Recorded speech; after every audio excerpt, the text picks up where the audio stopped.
poner por favor en la lista, ¿ya? A veces colocan, ¿no?, a sus amigos. Igual voy a contar cuántas personas. ¿Dónde nos quedamos? ¿Se acuerdan? En comunicación interauricular, ¿verdad? Ambos hicimos, ¿verdad? Interauricular.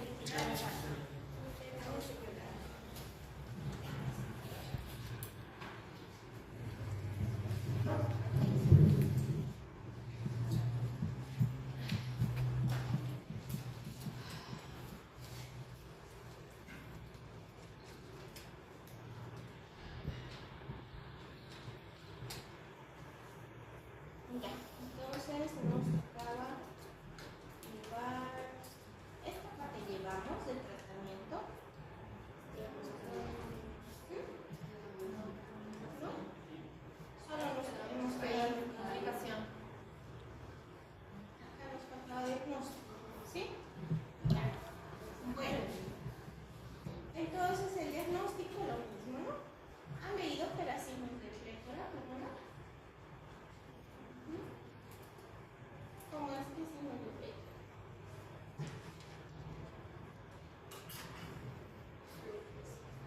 ¿Qué? ¿Qué es sobre signos de Plétora?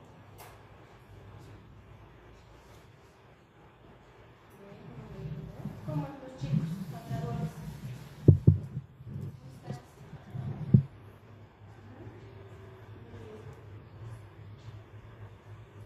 Es un aumento, claro, es una relación con eso. El único que haré. Bueno, entonces, vamos a ver, ¿no? Lo mismo, vamos a solicitar una radiografía de tórax y podemos encontrar lo que es una cardiomegalia, además plétora pulmonar. Electrocardiograma con hipertrofia ventricular y de la vértebra izquierda. El ecocardiograma, bueno, es la técnica, ¿no?, de elección para el diagnóstico, es la que nos va a mostrar el efecto, amplitud y el número, ¿no? Se puede usar tanto también la tomografía como también la resonancia magnética. Cateterismo solamente frente a las dudas, ¿no?, diagnósticas o para procedimientos se puede utilizar.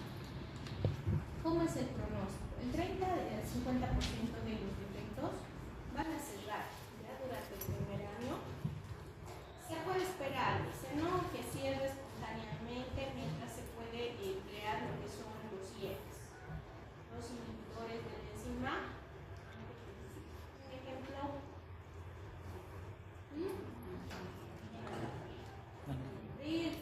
Se puede utilizar, ¿no? Se realiza el cierre percutáneo con dispositivos específicos para comunicación interventricular.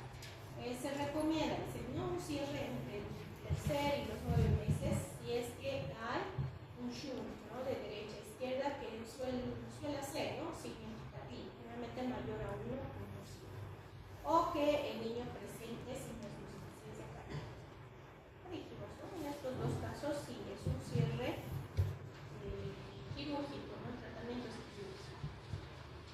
Bueno, el ductus arterioso persistente, esto ya dijimos, ¿no?, más frecuentemente se va a dar en los hematomas. ¿Por qué se va a caracterizar? Porque hay la persistencia de una comunicación entre la aorta y la arteria pulmonar.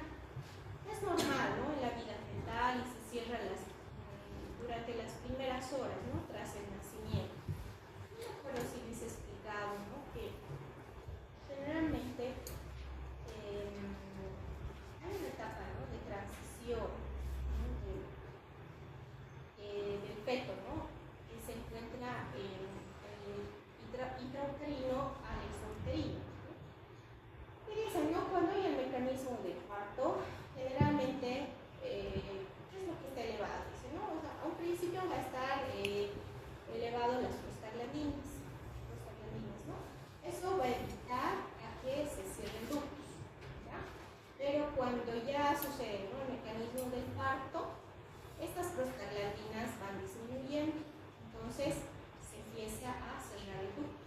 Lo normal es que esté abierto, ¿no?, durante la etapa fetal. esto va a ir cerrándose, ¿no? Que generalmente suele ser normal que permanezca hasta 48 horas. Pero en algunos casos no sucede esto, ¿no? Y más en los prematuros. No va a suceder esta disminución de las prostaglandinas, ¿no? Entonces va a permanecer ese lupus. Es más frecuente en prematuros, en niñas, casos de hipoxemia, o en algunos casos dijimos que se asociaba a lo que es la infección con la rubéola, ¿no? Entonces, patológicamente se va a establecer un shunt de aorta, arteria pulmonar con hiperflujo pulmonar. Esto dijimos, ¿no? Que era de hiperflujo pulmonar. Y además hay una sobrecarga a nivel de las cavidades izquierdas. ¿Ya? Normalmente cierra por el paso de sangre, ¿no? Rica en oxígeno que va a ir causando vasoconstricción. La clínica, los signos y síntomas van a depender mucho del tamaño, ¿no? Del lupus. Ahora, ¿qué es lo que vamos a encontrar? Ya les dije que es importante que nosotros, bueno, aparte que revisemos el corazón, asustemos, también tenemos que revisar pulsos, tenemos que revisar la presión arterial, ¿verdad? Entonces, primero lo que vamos a encontrar va a ser a nivel del corazón un soplo que va a ser continuo, ese famoso soplo, ¿no? Que dice, ¿no? En maquinaria, ¿no? O Gibson también se denomina, ¿ya? Y el soplo está presente, ¿no? A nivel de foco pulmonar, que se suele irradiar a la región intraclavicular izquierda. Y los pulsos, ¿cómo van a ser? Generalmente se palpan pulsos que suelen ser rápidos y saltones, ¿ya? Si hay hipertensión pulmonar, dice que se puede invertir el shunt. Bueno, y acá podemos observar, ¿no? Aquí no hay una persistencia en lo que es la aorta con la arteria pulmonar. Ahí está el lupus. En el diagnóstico, ¿qué vamos a encontrar? Normalmente va a haber sobrecarga, pero a nivel de las cavidades izquierdas. En la radiografía puede haber, dice, ¿no? Plectora como también cardiomegalia.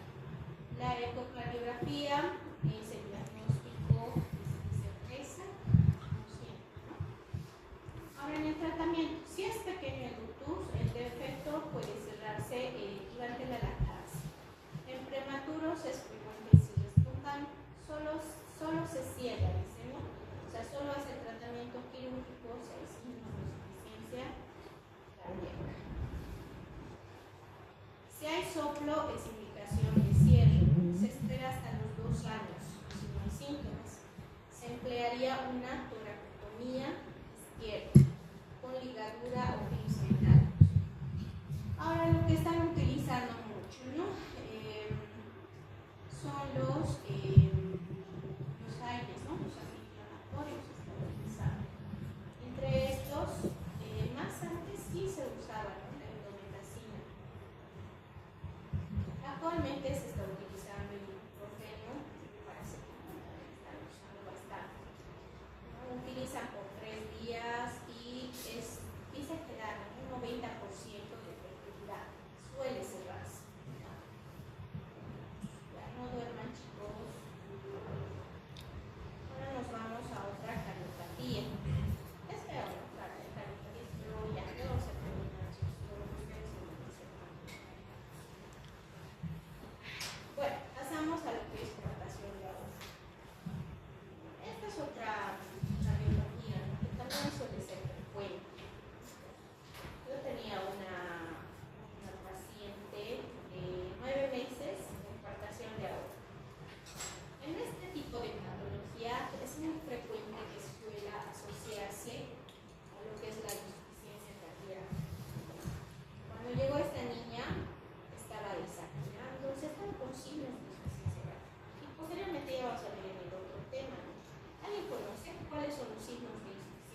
presión arterial en miembros superiores, hipoflujo en miembros inferiores. También suele asociarse a cefaleas, epistaxis, comunicación intermitente.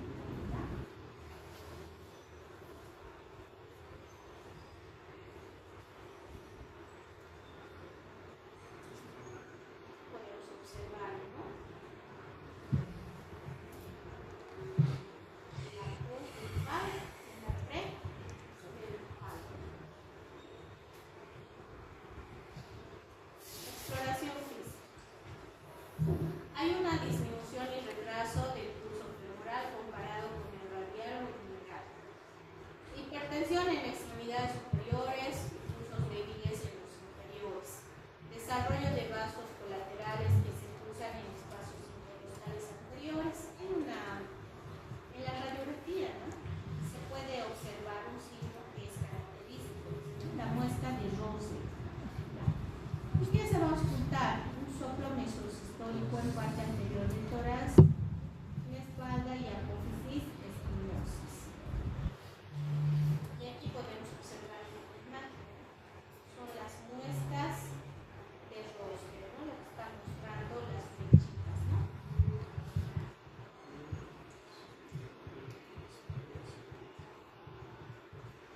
Recordar, ¿no? La coartación de aorta se relaciona con enfermedades de ductus permeable, puede estar asociado también a la estenosis aórtica congénita, comunicación interventricular, enfermedad coronaria, riñón poliquístico, síndrome de Turner. Finalmente, ¿no? Dice que se asocia, es más frecuente, ¿no? Dicen las mujeres, ¿no? Con el síndrome de Turner. En algunos casos puede estar asociado a lo que es nona y aneurisma de polígono de Willis. Diagnóstico que vamos a solicitar un electrocardiograma que muestre una desviación del eje eléctrico al lado izquierdo y signos de hipertrofia del lado izquierdo. En la radiografía de tórax característico hemos dicho el signo rojo, que no se van a olvidar en radiografía esto es regresar. Y también hay otro, ¿no? Que es el signo de Crespi en la aorta, ¿no? Que es la aorta con sus dilataciones post-estenosis. La ecocardiografía confirma el diagnóstico, también se puede emplear una ecografía, igual que la angioterapia o la resonancia magnética. Aquí está, ¿no? El signo del 3, pueden observar. En donde están esas flechitas. Bueno, estas diapositivas igual van a tener ustedes, ¿ya? El tratamiento. Dicen que la coartación de aorta, o sea, sí o sí tiene que ser intervenido quirúrgicamente, incluso dice hasta los 4 años. Sí o sí. No se puede esperar más, ¿no? En la larga, obviamente, se puede complicar en el adulto con hipertensión pulmonar. Se realiza resección y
síntomas de insuficiencia tiroidea, disfunción del ventrículo derecho y además puede llegar a presentar taquiarritmias.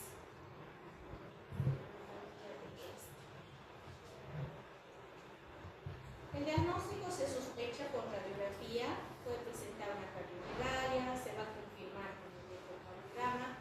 El tratamiento consiste en sustitución o reparación de la válvula tricuspide.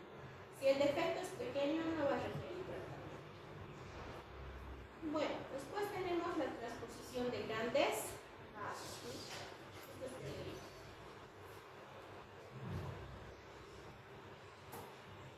Bueno, la aorta se va a originar a nivel del ventrículo derecho y la arteria pulmonar se va a originar en el ventrículo izquierdo, que va a ser al revés. La cardiopatía congénita cianógena más frecuente al nacimiento se presenta más en los varones y además se va a asociar a lo que es el ductus arterioso persistente, comunicación interauricular, como también la comunicación interventricular. La sangre del ventrículo izquierdo acaba en pulmones y la del derecho en el territorio sistémico. Esto provoca que sean dos circulaciones en paralelo, por lo que se necesita, dice, sí o sí la presencia, ya sea del ductus, ya sea de la comunicación interauricular o interventricular, porque si no esta cardiopatía es incompatible con la vida. Si no existiera uno de estos tres, se muere el paciente. Por eso es que si el bebé nace con esta cardiopatía, lo que se va a indicar es las prostaglandinas, porque eso dijimos, ¿no? Que permite que se mantenga abierto, ¿no es cierto? El ductus. Entonces dice que más bien se le da prostaglandinas para que permanezcan abiertos, ¿no? La comunicación interauricular, interventricular, porque dice que si no el bebé muere, fallece. Así que tiene que permanecer. Se necesita eso, ¿no? Estas comunicaciones, ¿ya? ¿Qué es lo que va a presentar el niño desde que nace, ¿no? Va a presentar una cianosis que va a ser intensa, que aumenta al cerrarse el foramen oval y el ductus, ¿no? Por eso es que se va a emplear la prostaglandina E1 para evitar que se cierre. Y acá podemos observar, ¿no? Del lado derecho es, ¿no? Sin comunicación interventricular y del lado izquierdo es con la comunicación interventricular. Lo volveré más chiquito, ¿no?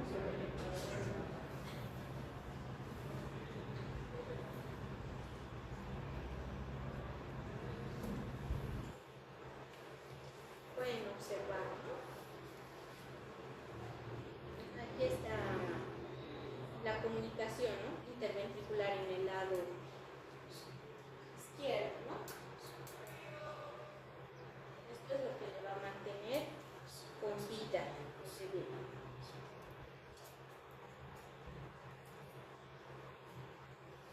Bueno, dice, ¿no? O sea, en los primeros días tiene que ser sí o sí el tratamiento quirúrgico, por lo menos en las primeras semanas, ¿no? Si no, el bebé va a fallecer. Pero una vez ya listo, nacen, ¿no? los neonatitos y fallecen.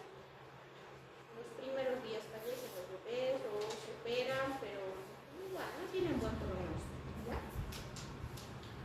El electrocardiograma normal puede estar o puede haber una sobrecarga, ¿no? Del ventrículo a nivel del ventrículo derecho.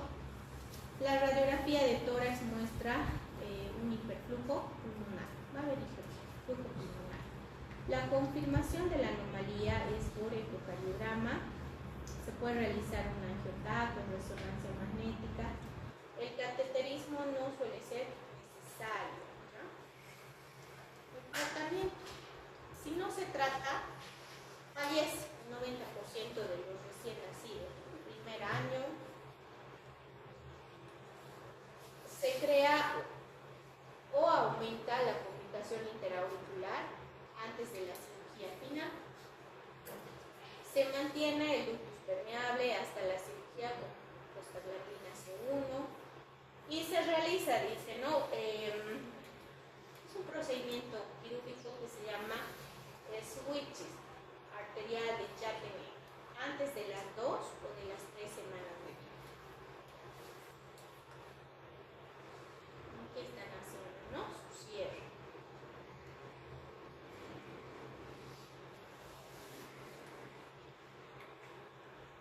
Van separando como tendría que ser. Bueno, entre otras vamos a observar, ¿no? El tronco arterial común. Es una única gran arteria que sale de la base del corazón por una única válvula segmental y da lugar a las coronarias, arteria pulmonar y aorta descendente. Se suele acompañar de una gran comunicación interventricular, es común en el síndrome de George. La clínica puede haber cianosis leve, predomina la plétora, pero sin tratamiento puede ocasionar una insuficiencia cardíaca severa.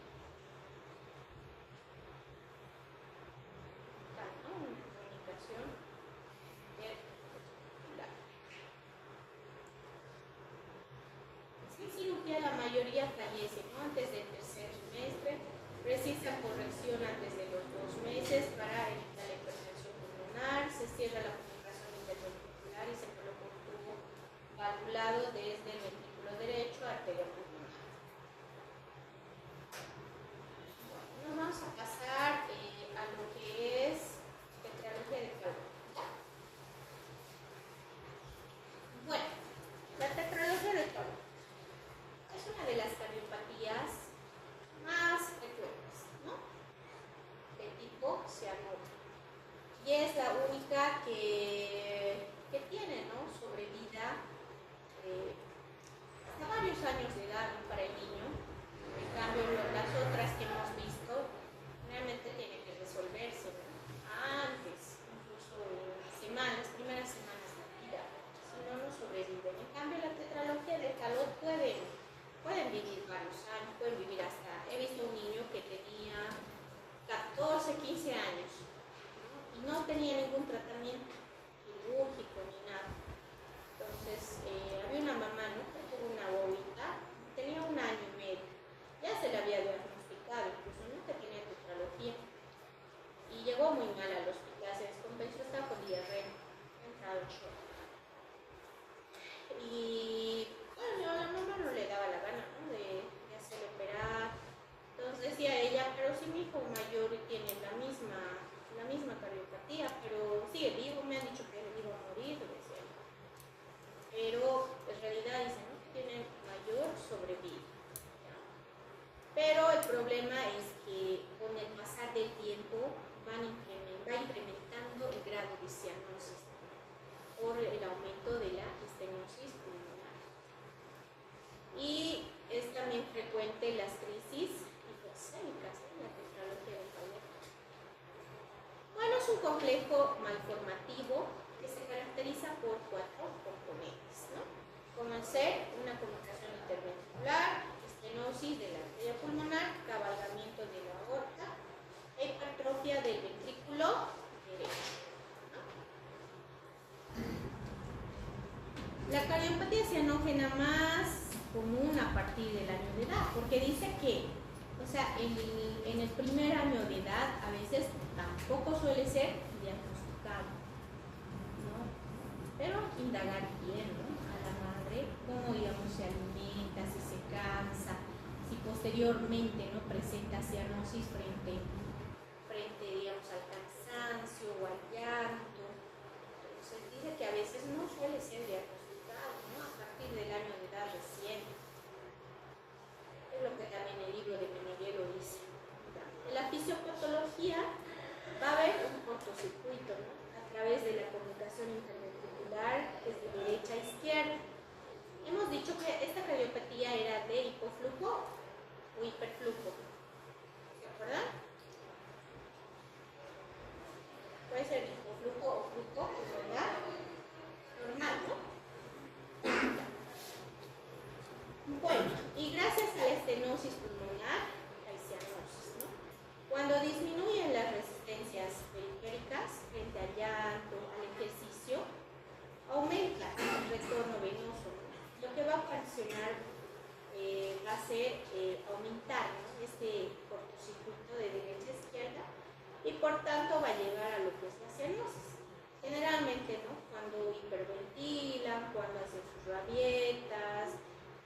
un llanto prolongado, ¿no?, del niño, nuevamente, ¿no?, empiezan a presentar cianosis, ¿no?, y sus crisis hipoxémicas, van a encontrar así como crisis hipoxémicas, crisis anoxémicas o crisis hipercianóticas o cianóticas. Todo esto va a ocasionar, ¿no?, estas crisis. Además, otra característica, ¿no?, que va a presentar policitemia. Eso es lo que habíamos visto, ¿no?, en el caso clínico anterior, ¿se acuerdan? Ese niño tenía policitemia. Esto es por la hipoxia crónica. Sí. Acá podemos observar, ¿no?, las características. Aquí está un corazón normal y está un corazón con las características de la petrología, no se van a olvidar, ¿no? A ver, vean esa imagen. ¿Qué podemos encontrar? Comunicación interventricular, crecimiento del ventrículo, cabalgamiento de la aorta. ¿Qué más? Estenosis de la arteria pulmonar. Y esta imagen, estas características, ¿no?, le dan la imagen de ¿qué? Zapato sueco o imagen en bota. Esto es por el crecimiento, ¿no?, del ventrículo derecho, ¿no?, que va a elevar en lo que es el ápice del corazón o la punta del corazón, ¿ya? ¿Lo agrandó o está bien? Y no leemos, aunque lo agrande. Y ya. Está marcada por el grado de la estenosis pulmonar, dijimos, ¿no?, la cianosis. Si es leve, solamente es cianosis con ejercicio, ¿no?, pero con la edad la estenosis va a ir incrementando y muchos terminan incluso con cianosis en reposo. ¿Cómo se llama? Ortopnea, ¿no? Hay crisis hipoxémicas a partir de los, en realidad dicen, ¿no?, o sea, en los primeros 6 meses puede haber estas crisis y en niños pequeños, ¿ya? Como también puede haber, ¿no?, en niños un poco más grandes, pero los más frecuentes son, ¿no?, en los 6 meses y niños pequeños, ¿no?, o sea, menos de un año. Pueden ocasionar incluso, ¿no?, estas crisis que el niño pueda perder la conciencia, puede ser que el niño llegue convulsionando, incluso puede llegar a síncope, ya dijimos, ¿no?, y también ocasionar infartos. Es grave las crisis hipoxémicas, ¿eh? En la exploración puede haber cianosis, siempre vamos a encontrar cianosis central, ¿no? Acropaquias. ¿Qué son las acropaquias? Los dedos en palillos de tambor, ¿no? Aquí están los dedos en palillos de tambor.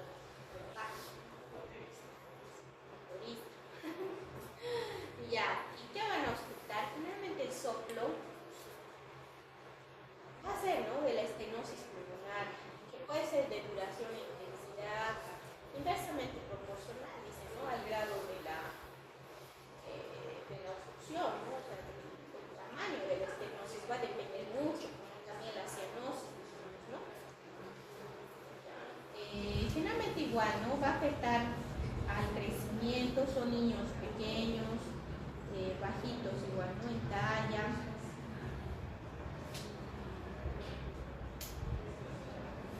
Esta es otra, ¿no?, es la pentalogía de Fallopi. Aparte de la tetralogía también puede haber la pentalogía de Fallopi, pero muy poco frecuentes, ¿ya? Bueno, aquí vamos a ver qué más se aumenta. Suele haber complicación interventricular, va a haber cabalgamiento de la aorta, estenosis de la válvula pulmonar, hipertrofia del ventrículo izquierdo y una comunicación interauricular. Es lo que se aumenta, ¿no? La comunicación interauricular. Bueno, en cuanto a las crisis hipoxémicas, a ver qué podríamos hacer si nosotros nos encontramos en emergencias. ¿Qué es lo que vamos a hacer?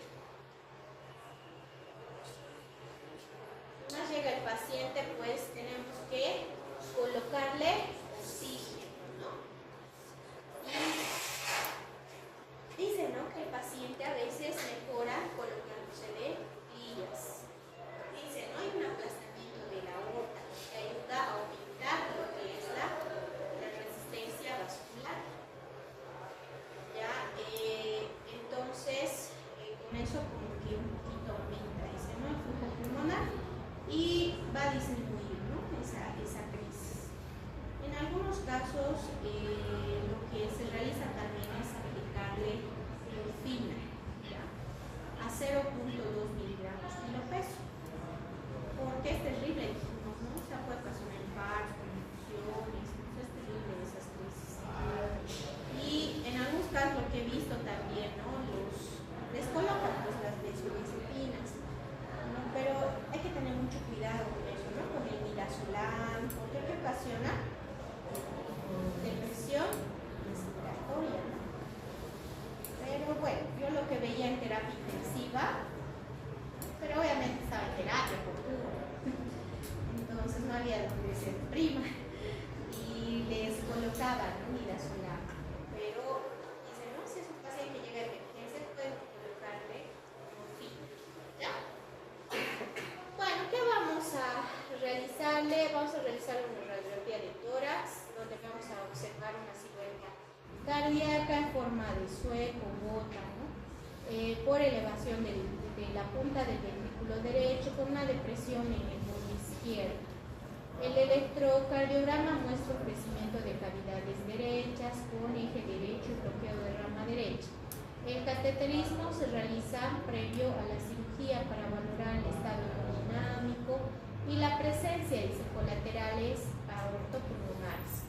También se puede realizar, ¿no? Ecocardiograma, TAC, resonancia, ¿no? Para el diagnóstico.